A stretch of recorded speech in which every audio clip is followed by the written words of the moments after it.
اسرع كيكة ممكن تعملوها في الخلاط بدون زبدة بدون حليب. لو حابين تعملوا حاجة سهلة وسريعة مكوناتها بسيطة جدا مش هتحتاج منكم اي وقت ولا مجهود. كيكة الجزر من اطعم الكيكات اللي ممكن تاكلوها، صدقوني انا لو فاتحة محل هحطها في المنيو بتاعي لان طعمها بجد ونكهتها رهيبة جدا. زي ما انتم شايفين كده جمال القطع عاملة ازاي، لون وخفة وطراوة، وكمان الكيك هش وجميل جدا. هعلمكم ازاي تعملوا صوص شوكولاتة سريع جدا مش هياخد منكم اي وقت لو حابين تزينوا بيه اي كيكة. شوفوا جمالها عامل ازاي، يعني بجد خفيفة، اطرى واطيب كيك ممكن تجربوه. وعشان تكونوا عارفين ان نوع الكيك ده بالذات مستوحي من البرازيل لانهم بجد بيحبوا الكيكات اللي زي دي، وفي اشكال وحاجات كتير متنوعة لكيكة الجزر كتير هعملها معاكم ان شاء الله باشكالها كلها لان انا بحب الكيكات اللي هم بيعملوها. انا متأكدة لو جربتوها اول مرة هتفضلوا كل يوم تعملوها من كتر حلاوتها وجمالها بجد في الشكل. هنحتاج 3 جزرات يكونوا متوسطين مش كبار زي ما انتم شايفين كده، ولازم نقشرهم سواء بالمبشرة او بالسكينة زي ما بعمل. وبعد كده بنبدأ نغسلها، ولو عاوزين طبعا تكونوا دقيقين في الشغل شوية وتعرفوا المقدار بالظبط، انا استخدمت 350 جرام من الجزر. انا طبعا وزنتهم بعد ما قطعتهم، بس في الاول كده بنشيل القطع الصغيرة او الخضرة اللي بتكون في الاطراف دي عشان بيكون طعمها مش حلو شوية او مش مسكرة، وهنقطعها شرايح علشان لما نخلطها في الخلاط يخلطها بشكل كويس، ما تكونش كده ما تكونش كبيرة قوي عليه فتكسره لو هو مش قوي. خلاص كده انا قطعتهم كلهم وغسلتهم كل حاجة. هنجيب بقى الخلاط ونحط فيه 3 بيضات وكوباية من الزيت، ممكن تستخدموا الزيت نوعه حلو علشان خاطر النكهة طبعا، وكوباية ونص من السكر. السكر مظبوط لو زينتوها بالشوكولاتة، طيب لو مش هتزينوها خالص فحطوا كوبايتين من السكر. وبعد كده هحط عليهم نص كمية الجزر وهروح اخلطهم في الخلاط. طبعا انا ما حطيتهمش كلهم علشان الخلاط بتاعي مش قوي قوي ان هو يخلط الكمية كلها مع بعض، فهمتوا؟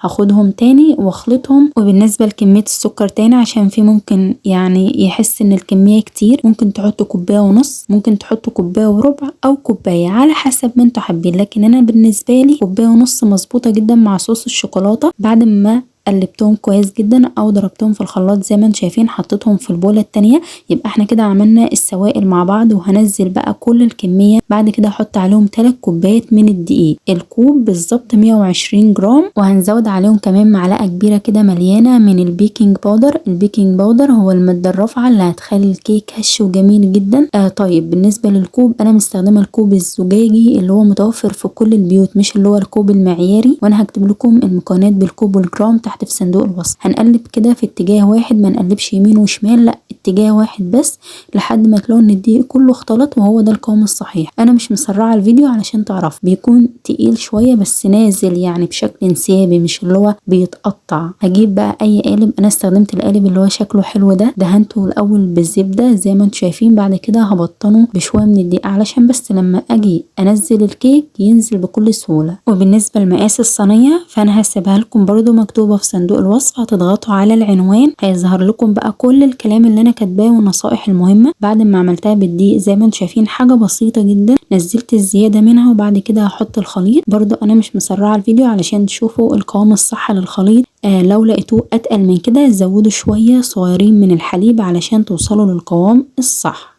مهم جدا واحنا بنقلب الدقيق كده مع المكونات وبنحضر الصينيه، بعد ما قلبناه نكون مشغلين الفرن على الاقل قبلها ب10 دقايق، لازم يكون سخن على درجه حراره 180 اللي هي درجه الحراره الوسط بتاعه كل الكيكات. انا خدت معايا في الوقت 50 دقيقه بالظبط. اول ما بيعدي 35 دقيقه بتفتحوا عليها وتشوفوها كده فاضل شويه استوت ولا لا. انا لما فتحت عليها لقيتها استوت من كله ولسه النص ني شويه، فسبتها كمان 10 دقايق لحد ما استوت. المهم بعد 35 دقيقة بتفتحوا عليها عشان تتأكدوا. وكمان فتحت عليها الشواية 5 دقايق من فوق لحد ما بقت يعني واخدة اللون الذهبي الجميل. طلعتها وسبتها تبرد تماما وبعد كده قلبتها زي ما انتم شايفين الكيكة طرية جدا، وكمان احلى حاجه فيها ريحتها بجد. بالنسبه بقى لاسرع صوص شوكولاته ممكن تعملوه للكيكه اللي عملناها النهارده، هنحتاج معلقتين كبار من الكاكاو الخام، انا استخدمت اللي هو الاسباني، معلقتين كده كبار من النشا، وهزود عليهم على حسب رغبتكم بقى 4 معالق من السكر علشان تكون مظبوطه في الطعم، وكوبايه من الحليب. وممكن السكر ما تحطوش خالص لو حابين، بس طبعا صوص الشوكولاته هيكون طعمه مش مسكر قوي، وكمان الكيكه برضو سكرها مظبوط